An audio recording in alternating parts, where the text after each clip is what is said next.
Piştî pevajoya çareseriyê li hin zanîngehên Tirkiyeyê perwerdehîya mamosteyên Kurdî dest pê kiribû. Mamosteyên ku ji beşa kurdolojiyê mezûn bûn wê kat gotin li dibistanan nehatin pêwirdar ji ber vê yekê ev çend salin mamosteyên Kurdî çalakiyên cûr bi cûr li dar dixin.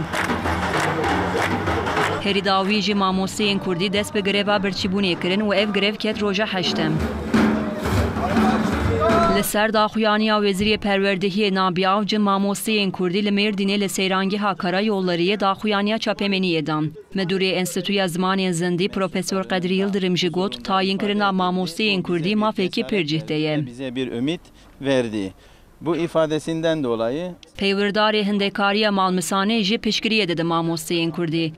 Hat behs kirin ku hefteyeke hin hevalên me hin xortîme li vir ji bo ku mamosteyên ku Kurdî xwendine û bûne mamosteyên Kurdî bibin xwedî kadroyek wek zimanên din wek mamosteyên Tirkî çawane zimanên din çawane ew jî bibin mamosteyên zimanên xwe. Hejmara mamosteyên Kurdî gihîştiye 1700 kesî. Mamosteyên Kurdî tînin zimên ku tayîna wan çêbibe dê ji bo pevajoya çareseriyê jî baş bibe. Li vê de rojamê hefta me îro biqede. Heyana xweş derbas be, ji alî siyasetmedara be, ji alî rewşenbîra be, ji alî gel be, her kes tê ziyareta me piştgiriya me dikin. Daxwaziyên xweş mer dibêjin. Mamosteyên Kurdî tu carî heviya xwe bin danakin û her dem hevîdar in. Lewra dibêjin mafê ziman mafekî xwedayî ye.